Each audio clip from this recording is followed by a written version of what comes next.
السلام عليكم، كي دايرين؟ لاباس عليكم؟ نتمنى تكونوا لاباس وتكونوا بصحة جيدة وعافية، امين يا رب العالمين.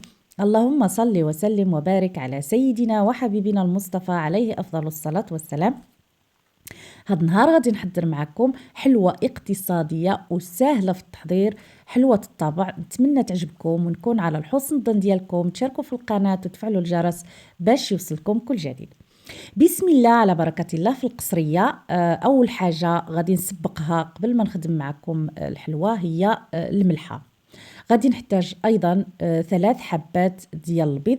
بالنسبة لي أنا اكتفيت ب3 حبات ديال البيض. بالنسبة لكم يمكن لكم تضعفوا توصلوا حتى ل6 البيضات، ديروا على حسب الحجم العائلة اللي عندكم في الدار.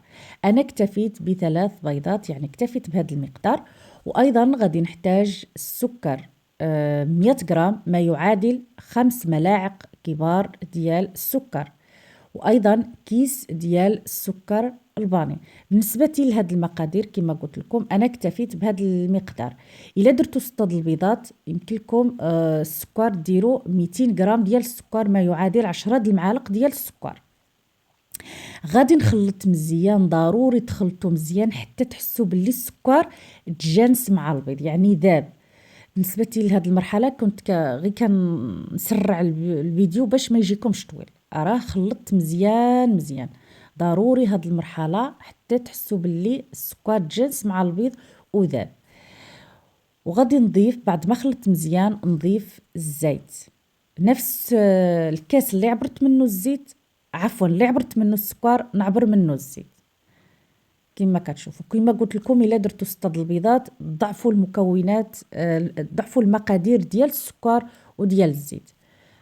بعد ما خلطت ايضا مزيان غادي نضيف السمسم او الجلنجلان. بالنسبه للجلنجلان او السمسم درت هنا 4 المعالق كبار ديال السمسم او ديال الجلنجلان.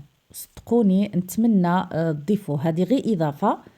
راه الاصل ديال هاد الحلوى ما كيكونش فيه جلنجلان، لكن انا كنضيف فيه جلنجلان. هاد الجلنجلان كيعطي له، كيزيد له واحد البنه رائعه، واحد اللذه رائعه لهاد الحلوى. وايضا غادي نضيف 2 اكياس ديال الخميره الحلويات 7 غرام، ما يعادل 14 غرام. غادي نخلط مزيان وغادي نضيف الدقيق تدريجيا حتى نتحكم في القوام ديال العجين. بالنسبه لهاد الحلوى الطبع راها سهله وبسيطه وبالمقادير، يعني بساط. هاد المقادير راهم عندنا دائما في المطبخ، الزيت والسكر والبيض راهم دائما. هاد المكونات راها عندنا معتمده عندنا في المطبخ. بالنسبه لهاد الحلوى الطبع هذه حلوى الزمان، يعني الزمن الجميل. الامهات ديالنا من كنا صغار كانوا يعني كيديروها لينا. وهاد الحلوى لذيذه بزاف وكتعجبني. هاد الحلوى كنفضلها على جميع الحلويات. كتعجبني، وخاصة كنحطها على مائدة الإفطار. دائما خصها تكون موجودة على مائدة الإفطار، كتعجبني بزاف بزاف.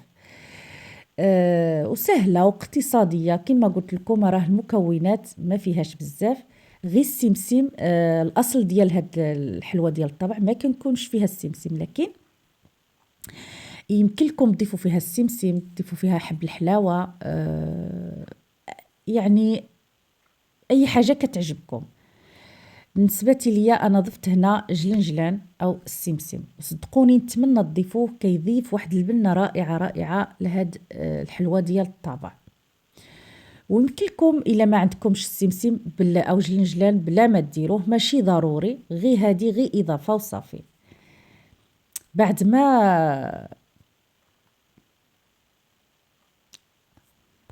تحكمت في القوام ديال العجين كما كتشوفوا دابا غادي نقسمو الى قسمين. واحد الكره غادي نغطيها، باش ضروري تغطيوه باش ما يبسش لكم العجين. وغادي نبدا معكم الكره الاولى غادي نسرحها. بالنسبه من كتسرحوا العجين ضروري ترشوا شويه ديال الدقيق، راه العجين كيتلصق شويه في اليد، لهذا ضروري ترشوا شويه ديال الدقيق باش يساعدكم من يعني كتقرصوها وتسرحوه ما يتلصقش لكم على طاولة العمل. بالنسبة للسمك متوسط ما بين ما يكونش رقيق بزاف وما يكونش غليظ بزاف، يكون متوسط. راه فيه 2 اكياس ديال الخميرات الحلويات. بالنسبة للمرشم انا غادي نستعمل هذا الشكل ديال المرشم، وانتم استعملوا اي ماركه ديال المرشم. يمكن لكم ديروا في حالي تستعملوا شكل واحد ديال المرشم او تستعملوا اشكال متنوعه من المراشم تحضروا منها هاد الحلوى. غادي نضغط مزيان حتى يخرج ليا الشكل ديال المرشم كما كتشوفوا. وكما قلت لكم ضروري تغطيو يعني ترشوا شويه ديال الدقيق باش ما يلصقش لكم العجين من كتهزوه ويتخسر الشكل ديالو. انا سبق لي وشعلت الفرن. اول مرحله يعني قبل ما يعني تخدموا الحلوى، اول حاجه تبداو بها هي تشعلوا الفرن.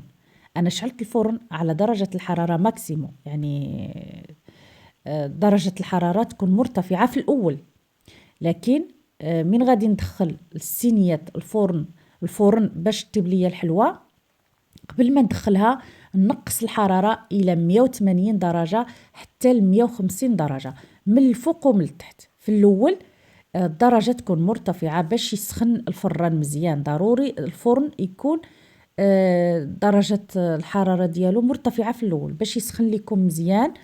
قبل ما ندخل الصينيه الفرن باش تطيب ليا الحلوى نقص الحراره الى 180 حتى ل 150 درجه من الفوق ومن التحت. ضروري تنقصوا الحراره باش ما تحرقش لكم الحلوى وتشقق لكم من الفوق. ضروري الحراره تكون منخفضه جدا كما قلت لكم من 180 حتى ل 150. بعد ما كملت التشكيله الاولى غادي نحتاج هنا بيضه واحده. بعد ما خلطتها غادي ندهن بها الحلوى وغادي ندخلها الفرن تطيب وتحمر ليا، ودرجه الحراره تنقصوها الى 180. تلقاو معكم في الشكل النهائي. بعد ما كملت الحلوى ديالي كما كتشوفوا هذا هو الشكل النهائي ديال الحلوى الطابع.